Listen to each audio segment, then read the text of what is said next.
ప్రియ సహోదరి సహోదరులారా, విభూతి బుధవారం ఈ యొక్క పరిశుద్ధమైనటువంటి రోజున మన యొక్క నుదుటిపై మనము స్లీవాకారంలో విభూతిని ధరిస్తూ ఉన్నాం. ఇది ఒక అలంకరణ కాదు, ఒక ఆడంబరం కాదు. గురువు మన యొక్క నుదుటి పైన స్లీవాకారంలో యొక్క విభూతిని పెడుతున్నప్పుడు నీవు మట్టి నుండి పుట్టిదివి కాన చివరికి మట్టిలోనే కలుస్తావు, లేదా హృదయ పరివర్తన చెంది సువార్తను విశ్వసించుము అనే పిలుపునిస్తూ ఉన్నారు. మనకి విశ్వాసం ప్రకారం, పరిశుద్ధ గ్రంథము ప్రకారము విభూతిని ధరించుట ద్వారా ఉన్నటువంటి ఉద్దేశం ఏమిటి అని ఒకసారి ధ్యానం చేసుకుందాం. 4 అంశాలు మనకు తెలియజేయబడుతూ ఉన్నాయి. మొట్టమొదటిది మన యొక్క శారీరక అశాశ్వతమైనటువంటి శారీరక జీవితానికి సంకేతంగా ఉంది. రెండవది ప్రాయశ్చిత్తము, వినయానికి సంకేతంగా ఉంది. మూడవది విలాపము, విచారణ, మన యొక్క బాధకు సంకేతంగా ఉంది. నాలుగవది మన యొక్క ఆధ్యాత్మిక జీవిత పునరుద్ధరణకు సంకేతంగా వాడబడింది పరిశుద్ధ గ్రంథంలో. మొట్టమొదటిది అశాశ్వతమైనటువంటి శారీరక జీవితం. 3 వాక్యాలను చూసుకుందాం.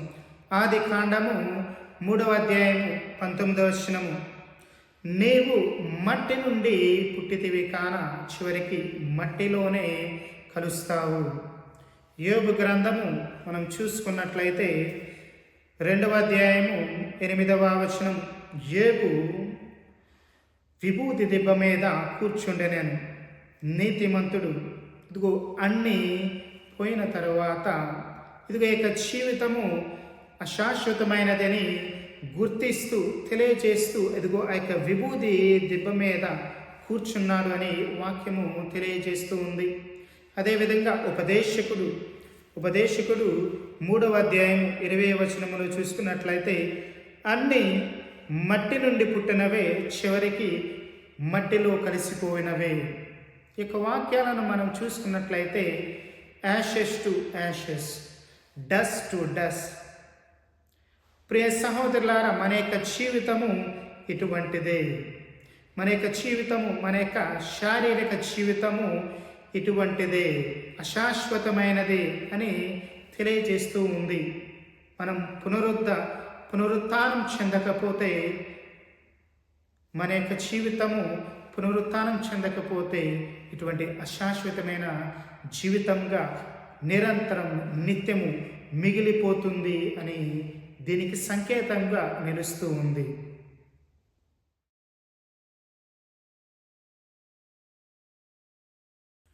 ఇక 2వ అంశము పశ్చాత్తాపము, వినయము. 3 వాక్యాలను చూసుకుందాం. యోబు గ్రంథము 42వ అధ్యాయము 6వ వచనం, కనుక నేను పలికిన పలుకులకు సిగ్గుపడుచున్నాను, దుమ్ము బూడిద పైన చలుకుని పశ్చాత్తాపపడుచున్నాను.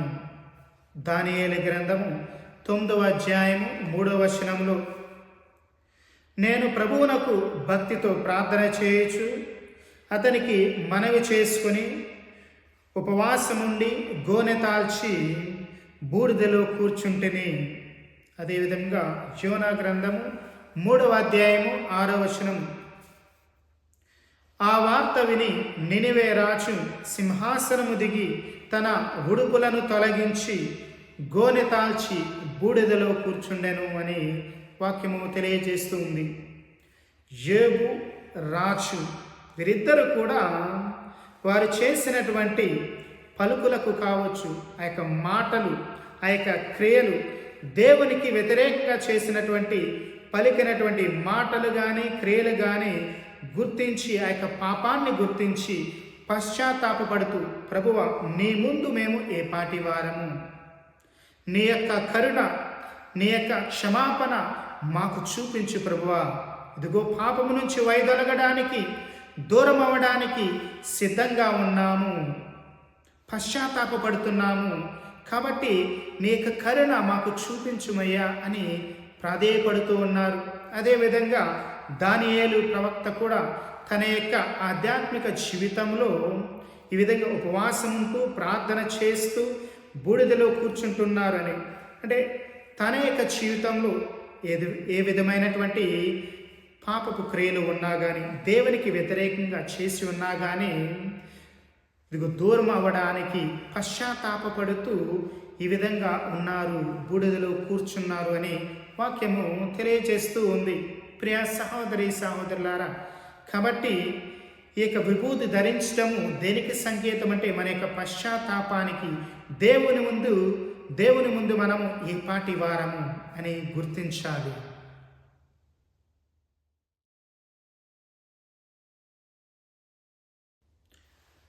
మూడవ అంశము విలాపము సంతాపానికి సంకేతంగా ఉంది. 3 వాక్యాలను చదువుకొని ధ్యానం చేసుకుందాం. సమూయేలు 2వ గ్రంథము 13వ అధ్యాయము 19వ వచనములో, తామారు తలపై దుమ్ము పోసుకొనెను, తాను తొడుగుకొనిన పొడుగు చేతుల నిలువుటంగిని చీలికలు పేలికలు చేసుకొనెను, చేతులతో తల బాదుకొనెను, పెద్ద మొట్టున ఏడ్చుచు వెడలిపోయెను. అదేవిధంగా ఎస్తేరు గ్రంథంలో 4వ అధ్యాయం 1వ వచనం, మొర్దెకై జరిగిన సంఘటనను గూర్చి విని సంతాపముతో బట్టలు చించుకొనెను, గోనె తాల్చి తల మీద బూడిద చల్లుకొని పరితాపముతో పెద్దగా ఏడ్చుచు పురవీధుల గుండా నడచి వచ్చి ప్రసాద ప్రవేశ ద్వారము చేరెను అని. అదేవిధంగా విలాప గీతములో 3వ అధ్యాయం 15వ వచనము 16, 17, 18, 15వ వచనం నుంచి 19వ వచనం వరకు మనం గమనించినట్లయితే, ఘోర శ్రమలే నాకు అన్నపానములైనవి, నేను బాధామయుడను నిరాశ్రయుడను అను తలపులు నాకు విషతుల్యమైనవి అని.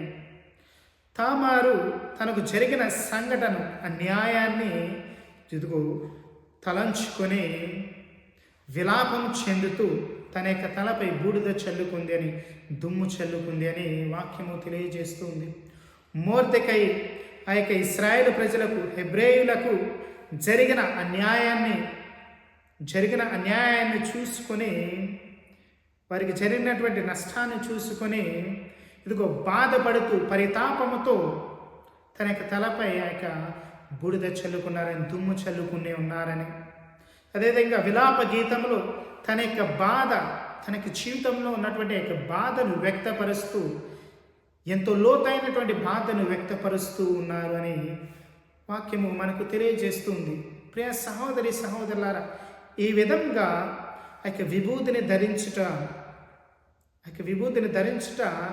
దేనికి సంకేతంగా ఉంది అంటే, ఆ యొక్క సంతాపానికి, విలాపానికి, మన యొక్క బాధకు, మన యొక్క విచారణను ప్రభునకు వెల్లడి చేసుకుంటూ ఉన్నాం, వ్యక్తపరుస్తూ ఉన్నాం, దానికి సంకేతంగా నిలుస్తూ ఉంది.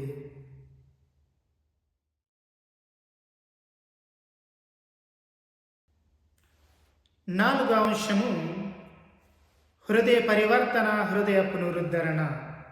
యేసు యొక్క మాటల్లోనే మనం తెలియజేసుకుందాం, మనము ఆలకించుదాం. అయ్యో, మత్తాయి శుభవార్త 11వ అధ్యాయం 21వ వచనము, లూకా శుభవార్త 10వ అధ్యాయము 13వ వచనము. అయ్యో ఓ కొరజీను పురమా, అయ్యో బెత్సయిదా పురమా, మీ అందు చేయబడిన అద్భుత కార్యములు తూరు సీదోను పట్టణములో జరిగి ఉండినచో ఆ పురజనులెప్పుడో గోనె పట్టలు కప్పుకొని బూడిద పూసుకొని హృదయ పరివర్తనం పొంది ఉండడి వారే.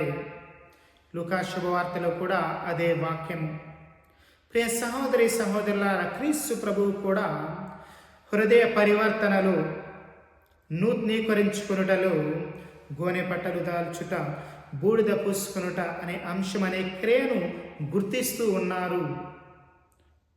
ప్రియ సహోదరి సహోదరులారా, ఈ విధంగా మన యొక్క జీవితానికి ఒక సంకేతంగా నిలుస్తుంది. అశాశ్వతమైనటువంటి శారీరక జీవితానికి పశ్చాత్తాపము, వినయము, విలాపానికి సంకేతముగా, అదేవిధంగా హృదయ పరివర్తన, హృదయ నూతనీకరించుకోవడం, దీనికి సంకేతంగా విభూతిని ధరిస్తూ ఉన్నాము. ఈ రోజున మనం ఇక పవిత్రమైనటువంటి రోజున ఇంకా మనం చూసుకున్నట్లయితే విభూతిని ధరించడం ద్వారా నేను పాపిని అని ఒప్పుకుంటూ ఉన్నాం, గుర్తిస్తూ ఉన్నాం. స్లేవ గుర్తులో ధరించడం ద్వారా నాకు రక్షకుడు ఉన్నాడు, ఆ యొక్క స్లేవలో మరణించినటువంటి యొక్క క్రీస్తు ప్రభు నాకు రక్షకుడు ఉన్నాడు, నాకు రక్షకుడు అవసరము అని గుర్తిస్తూ ఉన్నాం, తెలియజేస్తున్నాం, ప్రకటిస్తూ ఉన్నాం. ఇక పరిశుద్ధమైనటువంటి రోజున మనం పరిశుద్ధపరుచుకుందాం. ఈ యొక్క రోజున మన యొక్క మాటలలో, మన యొక్క చేతలలో, మన యొక్క ఆలోచనలు పరిశుద్ధపరుచుకుందాం. ఇక విభూతిని మన యొక్క నుదుటిపై ధరించినప్పుడు ఈ యొక్క అంశాన్ని గుర్తు చేసుకుందాం. నేను పాపిని, నాకు రక్షకుడు అవసరం, నాకు రక్షకుడు ఉన్నాడు అని. పితా పుత్ర పవిత్రాత్మ నామమున ఆమేన్.